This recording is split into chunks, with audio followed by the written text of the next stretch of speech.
မင်္ဂလာပါရှင်အမွေစိန်မှာဒီနေ့ကတော့နော်ကြောင်လေးတွေနဲ့မတည့်တဲ့အစားအစာတွေနဲ့ဈေးဝါတွေပြတ်သွားမှာဖြစ်ပါတယ်လို့အဲ့တော့ပထမဆုံးတည့်တဲ့ဟာလေးတွေကတော့ကျွတ်တော်ဖြူအနေကျွတ်တော်မိတ်ပေါ့နော်ဒါတွေကမတည့်ပါဘူးဘာဖြစ်လဲဆိုတော့ကြောင်လေးတွေသွေးနေကိုထိခိုက်ပြီးတော့မှသွေးရနေတဲ့ယောဂါတွေဖြစ်စေနိုင်တယ်နော်နောက်တစ်ခုကကျတော့ chocolate ကကြောင်လေးတွေအတွက်စိတ်တောက်ဖြစ်စေတယ်မကြွေးသင့်ဘူးပေါ့နော်ကြွေးရဆိုလို့ရှိရင်ဒီတက်တာမျိုးတွေတေးဆုံးတာမျိုးတွေထိဖြစ်စေတတ်တယ်ပေါ့နော်အဲ့တော့မကြွေးသင့်ပါဘူးနောက်တစ်ခုကကျတော့အရက်နည်းနည်းလေးတိုက်လိုက်မိရင်တော့မကြောင်လေးတွေတော့မကောင်းဘူးပေါ့နော်အဓိကကတော့အသေးပျက်စီးနိုင်တယ်ပြီးလို့ရှိရင်ဒီအသက်ရှူလမ်းကြောင်းနဲ့ပတ်သက်တဲ့ပြဿနာတွေဖြစ်နိုင်တယ်ကိုယ်မှဖြစ်နိုင်တယ်နော်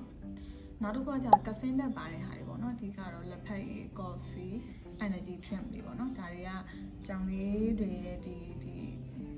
အာယုံကြောပေါ့နော်အာယုံကြောစနစ်နဲ့နှလုံးသွင်းမကောင်းဘူးပေါ့နော်နောက်တစ်ခုကတော့စပစ်သီးနဲ့စပစ်6တွေကျွေးလို့မရဘူးတဲ့အဓိကတော့ကြောက်ကပ်ပျက်စီးစေနိုင်တယ်ပေါ့နော်နောက်တစ်ခုကတော့အယိုးတွေနဲ့အစီစားတွေကျွေးလို့မရအယိုးကတော့တည်ပြီးသားကြောင်လေးအယိုးဆူလို့ရှိရင်လည်းမြေပါတန်ရနိုင်တယ်အထဲမှာဆိုလို့ရှိရင်လည်းအတွင်းကလေးစားတွေပေါ့နော်တန်ရနိုင်တယ်ပြီးတော့အစီတွေကျင်းမဲ့ဆိုလို့ရှိရင်ကြာတော့ကြောင်လေးတွေရဲ့ pancreas ရောက်နိုင်တယ်ပေါ့နော်နောက်မကျွေးတဲ့အရာတွေကကြတော့ကြောက်အစိမ်းအသားစိမ်းငါးစိမ်းတွေကြောင်လေးတွေကိုမကျွေးသင့်ပါဘူးအာရုံကြောပြဿနာတွေဖြစ်တတ်တယ်နောက်ပြီးတော့နိုးတိုက်တဲ့ပြဿနာပေါ့ကြောင်လေးတွေကနိုးထွက်ပစ္စည်းတွေနဲ့မတည့်ဘူးပေါ့နော်မတိုက်တဲ့ဘူးပေါ့နော်တိုက်လို့ရှိရင်ဘိုင်းနာတက်တယ်ပြီးလို့ရှိရင်ဝင်သွားတက်တယ်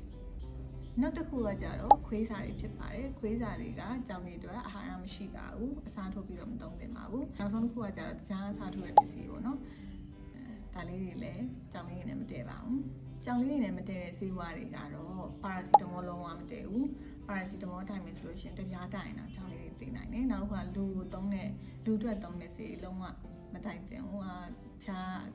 ကြားဆေးတို့တကွေးပြောက်ဆေးတို့ဒါမျိုးတွေလုံးဝသုံးလို့မရပါဘူးအဲ့တော့အမွေးစိန်ကြီးနှုတ်ဆက်လိုက်ပါအောင်bye bye see you